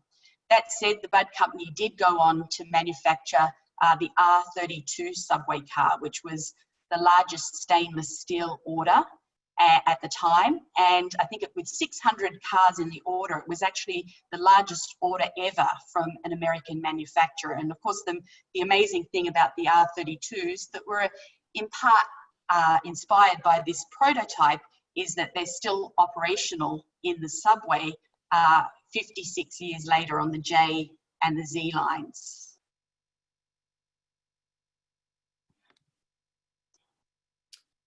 Thanks, Kate. So you're absolutely right that in many ways, the R11 served as a catalyst for the R32. And in other respects, the R32 served as a catalyst for many of what we call the mid-century metals. So some of the most notable cars from this era, of course, begin, as Kate said, with the Breitliners, or the R32 cars, which are still around today, and as many of our visitors of the museum will tell us, is a fan favorite.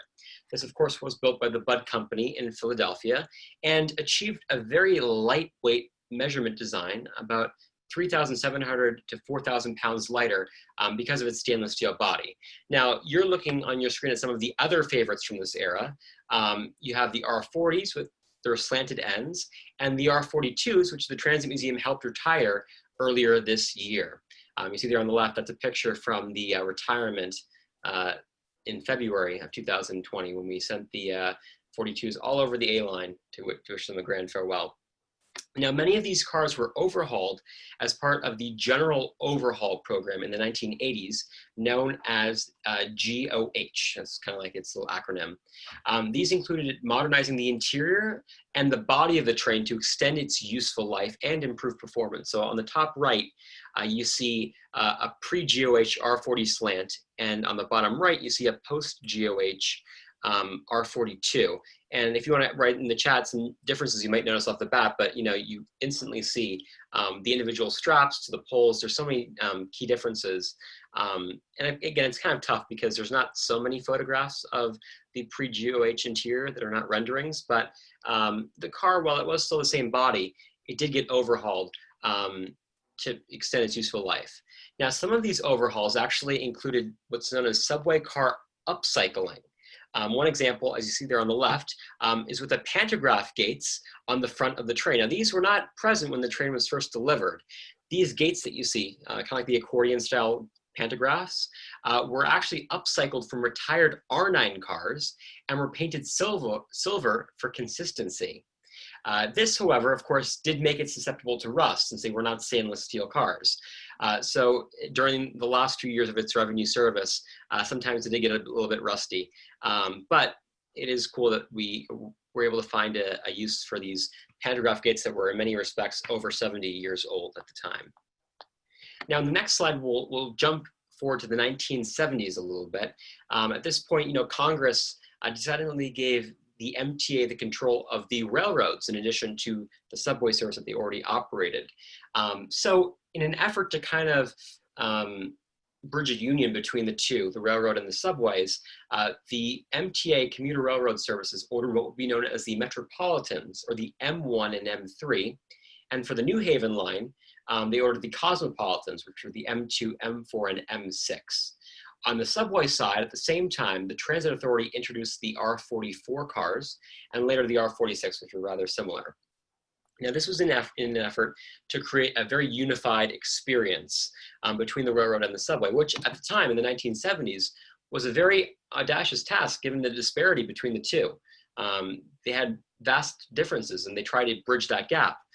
You can see there on the top left corner, you have the R44 and the train to the plane destination. And in that beautiful artwork on the bottom right, you see the M1 running below the R40 slant. So you can see that from the exterior with that blue stripe, they looked very identical almost.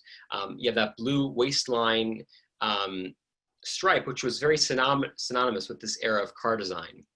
Of course, these cars came with full air conditioning, rounded ends, and the famous quarter point sliding doors, which is something you'll find on every B division car or the letter line car that are built today. Now on the interior, you had some differences. Of course, on the commuter railroad, you had these plush leather seats or faux leather seats, whereas you had these bucket seats on the subway cars. And if we go to the next slide, you'll see, and yes, I do see that Andrew's saying the train to the bus to the train. The air train JFK didn't come in, I believe until what, 2002, 2003. So when you got to Howard Beach, you had to take a shuttle bus that would take you to each of the 9 terminals to JFK. So kind of the train to the plane, but it was really quite a cool service. And if you have a moment, and everyone's busy, the commercial is really an earworm. You have to listen to it. If you just search up Train to the Plane on Google, it should pop up. Again, it's really a great song, but caution, it will be stuck in your head for a little bit, so come prepared. Now, this era of car design that you're seeing here on your screen spanned from 1973 with the R44 all the way to 1989 with the R68A car. These cars, again, are perhaps best known for those warm-colored bucket seats, usually red, yellow, or orange.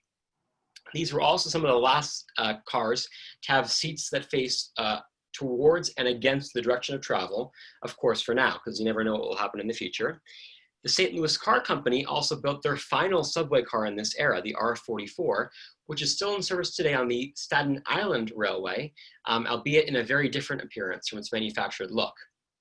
The B division cars of this era were built to a much larger 75-foot length, which were good because it meant that there was more space per car, but they had to be a bit restrictive of where they put these cars because the BMT Eastern Division, which is the J, M, Z, and L, have platforms that are 480 feet long, and that's just a symptom of when these lines were built. It's just as it is. However, if you put 8 75-foot cars, you'll quickly realize that they're not going to fit in a 480-foot car long train. So if you ever realize, well, why do I never see an R68, which you're seeing there on the right, on the J, it's because they simply, due to the curvature and due to the length of the platform, the math just doesn't add up. Another important thing to notice is that this is a very important era in terms of first and lasts. So the R44 was the first car to have the more recognizable dual tone door chime, which we all know on all of our cars now. And the R68s were the last cars to have physical roll signs, which you can scroll. And these pictures here are not by accident. I put a W and an N there together because it's very common that an N train will enter Ditmars Boulevard and it'll have to go back out as a W. And a member of the MTA staff, either a cleaner or another conductor or someone else, will have to go through each and every train car and change the N to W or vice versa and change the southern destination. And this is something that really isn't a problem with our next generation of cars, which we'll learn about on the next slide. So again, today's modern subway fleet are known as the NTTs, or the new technology cars, sometimes also known as the millennium cars, depending on where you read about them. These cars, again, are instantly recognizable. You know when one's coming in because of the sounds and just because of the look.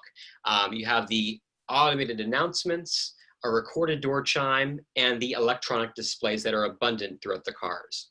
Now, on the R142, the R143, and the R188, you have these digital strip maps that you see on the bottom right corner of your screen. These provide very helpful route information, including upcoming stops and connection information.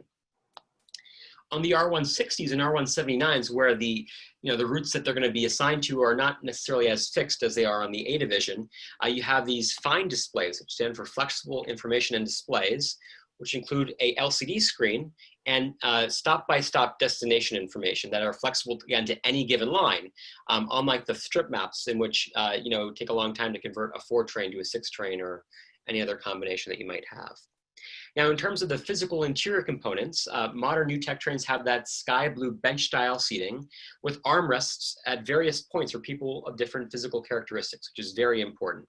On the R188, there is brighter lighting, including LED lighting on the majority of the 7 trains to create a brighter environment. One of the best parts for me of these new technology cars are the art cards that you can see there on the bottom right corner. I love the art cards. They've been produced for the past 21 years, I want to say, by Arts for Transit. And usually you can find 2 to 3 of these transit-themed designs each year. And, to me, well, of course, we need advertisements for obvious reasons. They do provide an escape and it's something to look at. So I always find them to be very fun. And sometimes you'll see fun little wraps like the Subway Library wrap to promote special events in a grandiose fashion. Of course, the only thing that has not changed, and many people love it, is the classic subway map, the Hertz-style subway map, which remains unchanged in a purely analog format with 2 maps in each and every train car, irregardless of car class. So that just about does it for this presentation for Kate and I.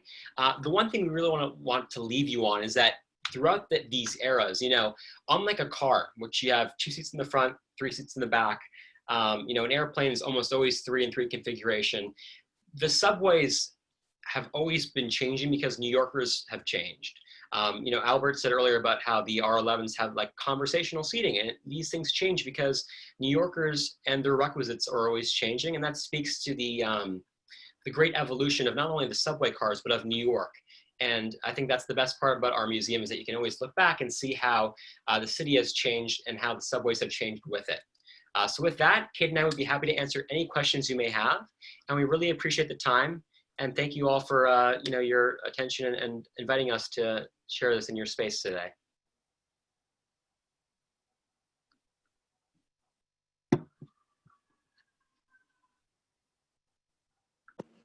Thank you so much for that presentation. For those of us that have lived with a lot of these cars, it was a nice look back. Love the conversational seating. Too bad the R68 is the last of those, at the moment anyway. Did anyone have any questions for our presenters? And you should unmute yourself if you do. Christopher has his hand raised. Go ahead, Christopher. Yes. Christopher. Yeah, I'm here, Andrew.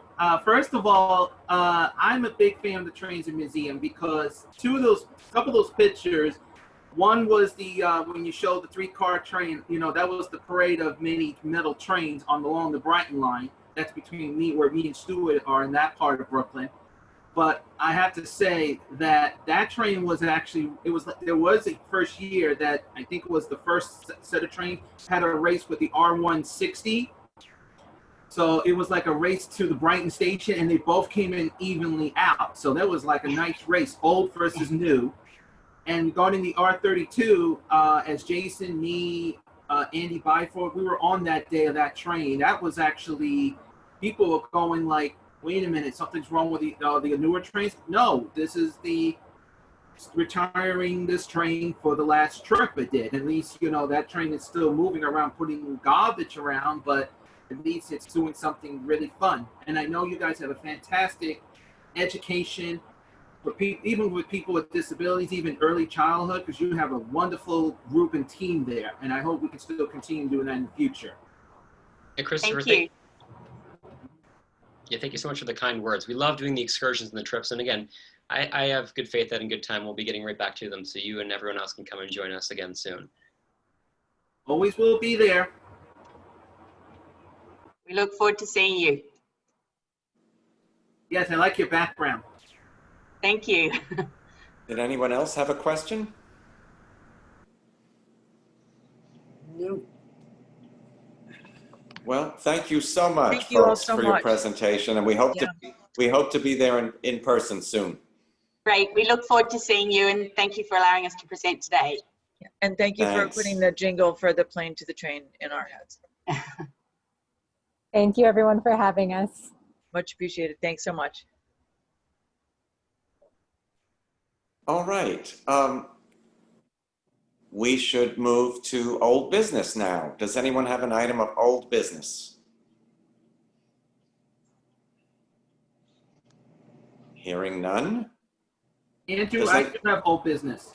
Okay. I was just Christopher thinking- D. Greif. Yeah, Andrew. So you were supposed to. Well, I know with all these Civil War starting to come up soon, which is a better way to say. You were supposed to get back to me or about the 7th Avenue in Brooklyn regarding the cleaning areas. Yes. Not just 7th Avenue. I put in that question. Yeah. And the second thing is, you said you want to set up a date to go there to look at it on the B&Q. Yeah, I don't know why they haven't gotten back to me. I guess they have other things going on, but I will pursue it. And also, to get a chance, regarding that station, there were times someone else brought it up to me, and I did put it in. There has been four-legged thingamajig. I'm saying this nicely because there's some people might get squeamish. There were four-legged things running on the platform, and one of them almost went onto the train. Rats is not a dirty word. No, I was trying to be nice because they weren't just rats. They were like giant ones. But now, since you brought it up, Okay. Did they get on the train or they just tried to? I will say, I think one of them lost. Let's just say I don't want to discuss that point right there. That's a little too evil. And let's just say this. Back end. That was at 7th Avenue as well? Yes. Did they pay fares? I don't think so. I think you need to find them, Andrew. You need to tell the transit cops. We'll get transit police right on it. All right. Anybody else have an item of old business? Then we can move to new business. Anyone have an item of new business? Hearing none? Andrew, I'm sorry to be a pug, but I do have new business, but I want to wait if someone else doesn't. I just nobody else has come forward. Well, so Jason has his hand up. Matt has his hand up. I'm taking prerogative. So is that on new business? Yeah. Okay. It's about fare collection resumption on buses. We got a question from George Haikalis, who asked whether PCAC supports the resumption of fare collection on buses, given the financial situation that many riders find themselves in. So since you are the most eloquent at responding to that, and I know that he is, I'm sure, not the only person who has that question, I thought I would toss that out there for you. Do you want me to respond? Well, I'd like you to sort of like lay it out here in case anybody on this call also has a... Because service is the #1 thing in my wheelhouse, and I hope all of our fellow transit advocates, and because the MTA is losing so much money, and because we know a considerable number of people are still likely to not pay their fare, and I see that on a day-to-day basis, I think the resumption of fare collection and also the additional usage of those 6 or so seats that are in the front of the bus makes a great deal of sense. I am very much in favor of that. It's really hard to ask for federal help when you're giving things away for free. It really is. So those seats are, hold on, Andy, those seats are not coming back. Those seats are going to continue to be, I mean, well, actually the seats are coming back, right? But the white line is. The waiting has been moved down. I understand that, but the seats are going to be usable again.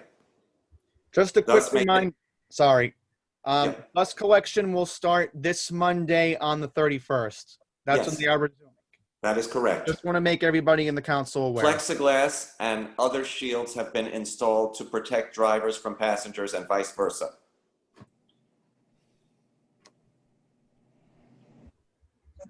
You have Jason.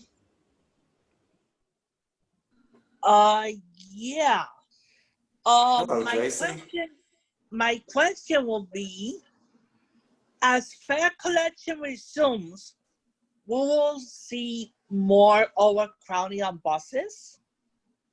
Actually, you might see less crowding on buses because some folks were riding because it was free and now might go to the subway. And others might have been reluctant to ride because the bus seemed too crowded. But now that we're getting those 6 or so seats back, the bus might be less crowded in that respect. And as you know, Andrew, as of August 30th, the Essential Connector service will be gone. Yes. So some people will be disappointed by this. That was a And pretty expensive unfortunately, thing, Jason. I know a trip from Brooklyn to Staten Island on a yellow cab is $55.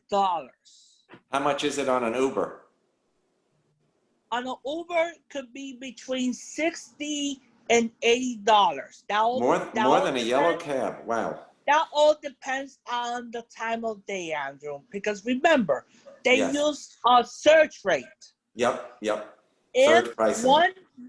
one interesting thing that finally, thank God that this happened, the signage on the Atlantic Avenue Barclays Center elevator on the 4th Avenue line has been updated. Finally. After so many months.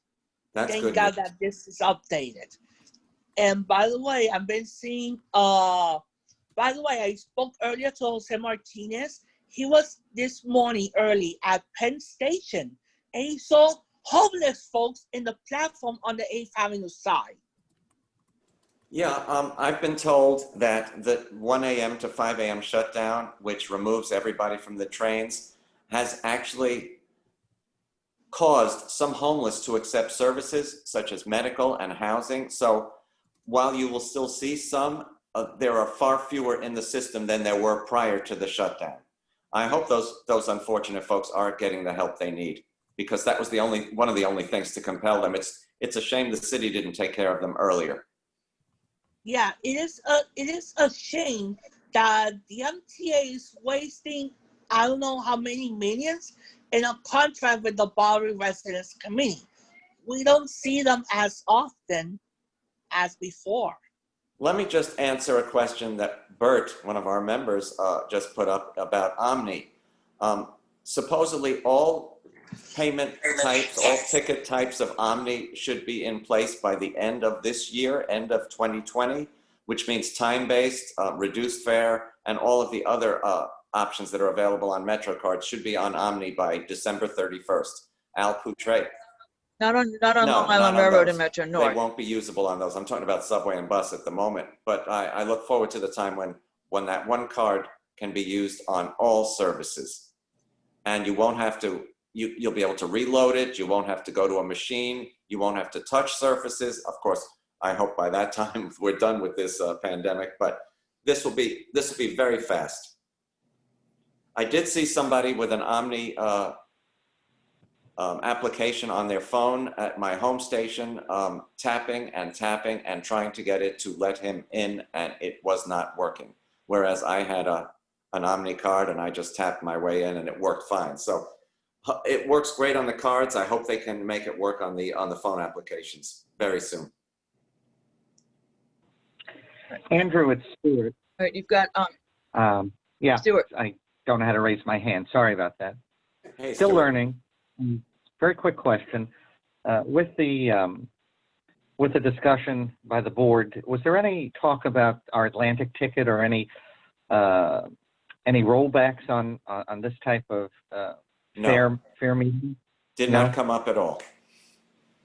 Okay. Thank you. Yep. So just on an aside for that,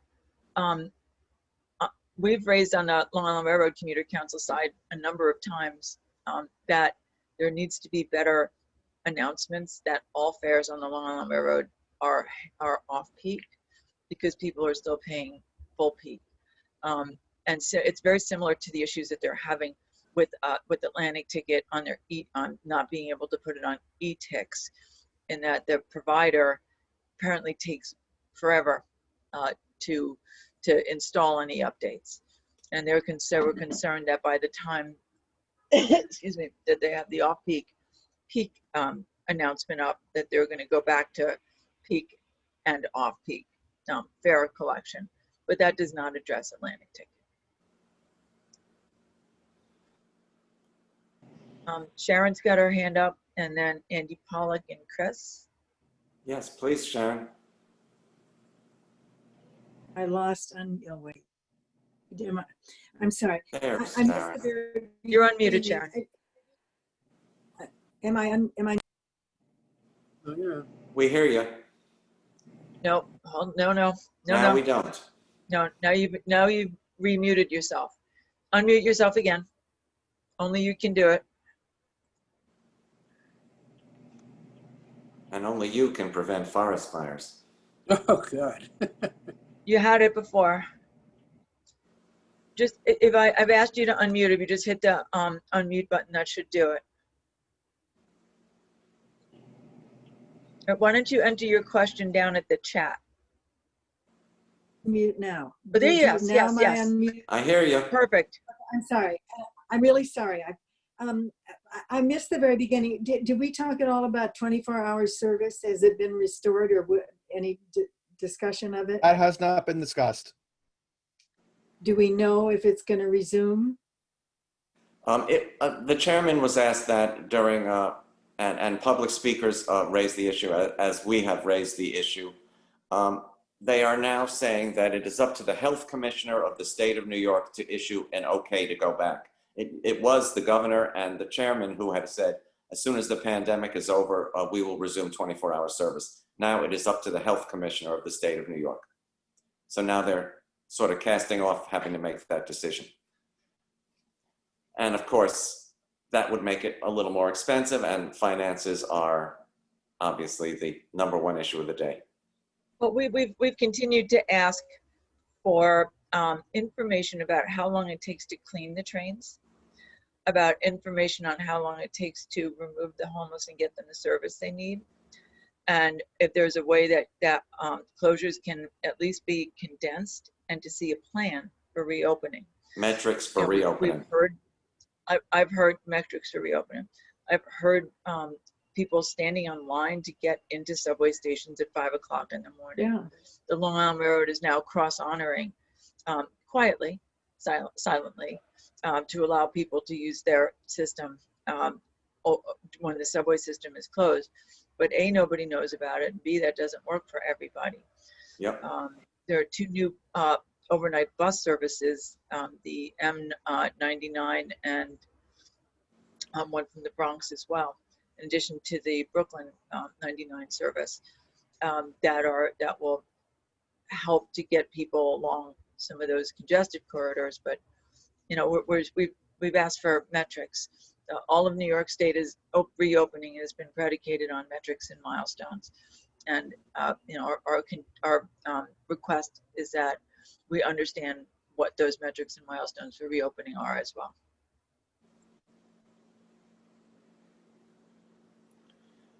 Lisa, quick thing about the BX99. It runs on 57th Street. So when the M31 and M57 are not running, 57th Street has that bus route between 1 and 6. Oh, good. Yeah, I think that they're learning as they go along.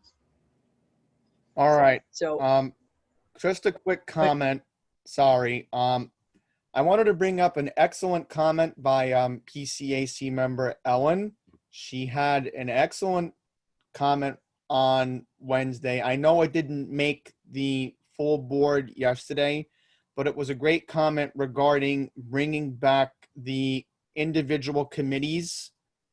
We do need them to come back right now. A lot of our colleagues at Passengers United are on full agreement, especially our Long Island Railroad Regional Director, Matt Camper, who specifically does want to hear from President Philip Ng once a month. My personal preference is, of course, Sarah Feinberg, since I'm the representative from New York City Transit.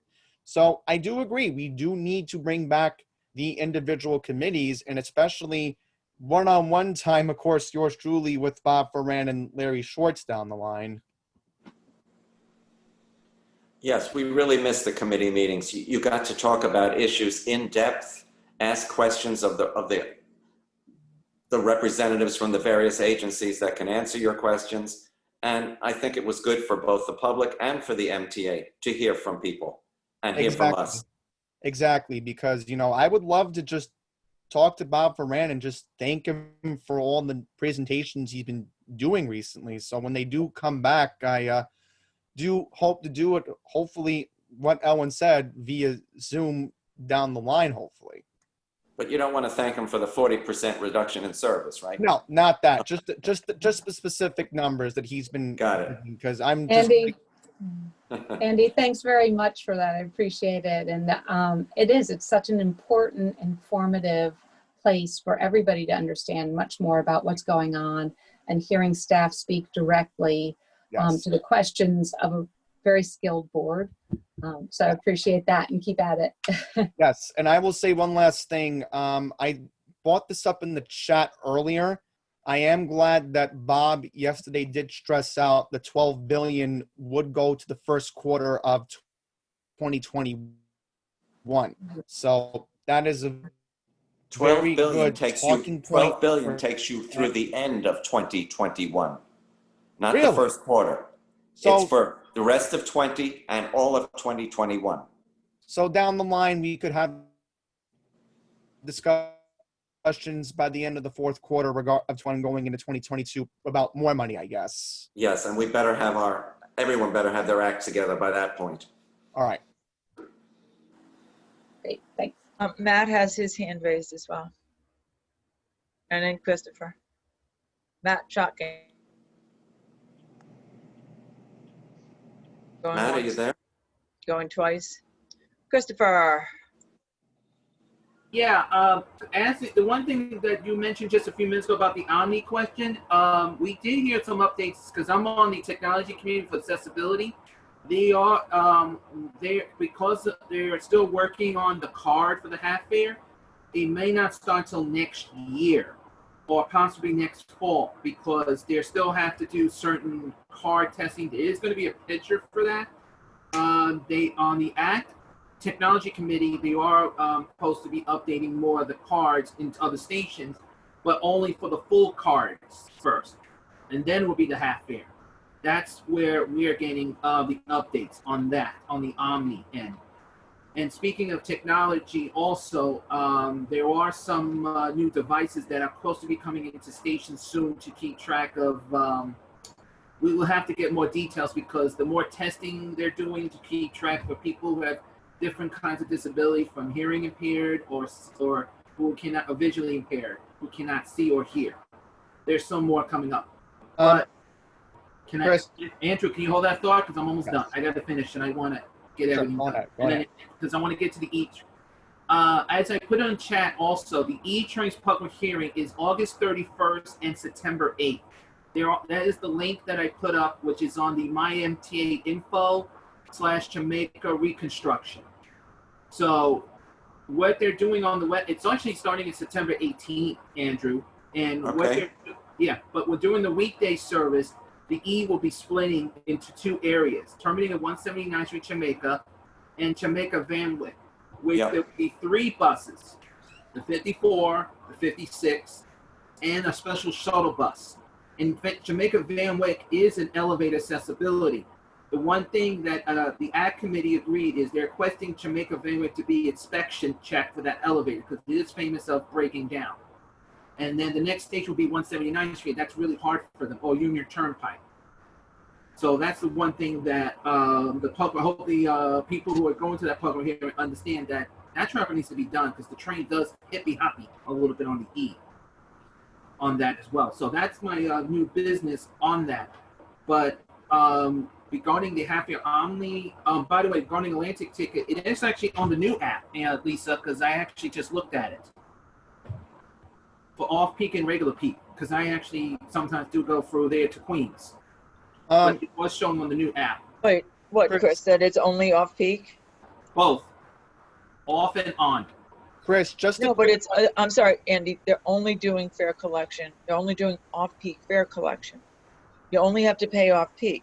If you want to buy a ticket, you can buy a peak ticket or an off-peak ticket, and the app does not tell you that there's only one Let's be on the other app because I'm talking about the Long Island, the new one. Yeah, I'm on it right now. You know, the new one. That's the one I thought because I You thought can say, it says right here, you can buy peak or off peak. Nowhere does it say that they're only collecting charging off peak. peak. Yes.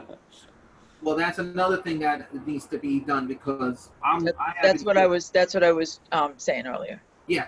Yeah. Just so Chris and everybody knows, we are looking to get a speaker, and we tried to get it for today, but it wasn't available.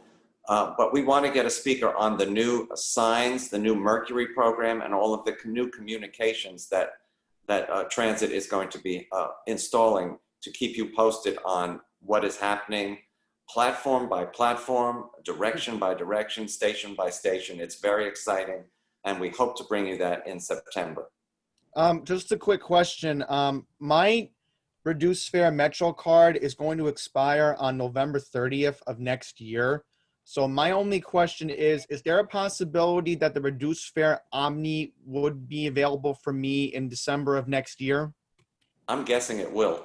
Yes, because honestly, if Omni is fully available on Queens buses and especially the subway stations I use, Flushing Main Street and Kew Gardens Union Turnpike, I want to be able to at least know I can just have the Omni card instead of this, honestly. It's supposed to be available on all trains and buses, not Long Island Railroad and Metro North, but all New York City Transit buses and subways by the end of this year. So most likely December of 2021, I will hopefully get a reduced fare disabled Omni card. I would guess that you will. All right. Actually, that so Bert had a question about being able to use his pass, like if all passes are going to be changed over to Omnis, but that's a conversation we can have. I'm going to request that we get those. Right. Matt Shotkin has re-raised his hand. Matt, are you back? We only see your chair. Matt. And your chair ain't talking, Matt. Your chair is moving, but it's not talking. There you are. I'm here. Okay. The issue I have to bring up regards a Metro North survey. If there's no lady outside of Grand Central to collect the survey, what do I do then? You know, they're one of those customer satisfaction surveys that there was passing out on the trains. Did you just get it, Matt? No, I did not save it because I didn't see a girl outside of the platform. I'm sure it wasn't a girl. Usually It would is. have either been a woman or a man or somebody else. But Are there instructions on the sheet as to what to do with it once it's filled out? That'd be a mailing. Didn't look at it, don't know. Because maybe you could mail it in or just leave it with a station agent or something. or give it to the information booth? Yes. Okay. It's 2:00. Yeah, Matt, you figure that out and email Lisa if you don't find an answer. Anyone Right. else have any items to raise? Because it is 2:00. Make a motion to adjourn. Is there a second? Somebody second. Marisol second. Somebody. Anyone. Yeah, she did. She's waving. Marisol seconding. Bert, you could second too. I Okay, can't. we're I don't have seconded. my picture up. I don't know. And Trudy All second. right. Thank you, Your everybody. voice is the strong. Stay safe. Thanks so You much, too. everybody. Thank you. All right. See you all on September 10th.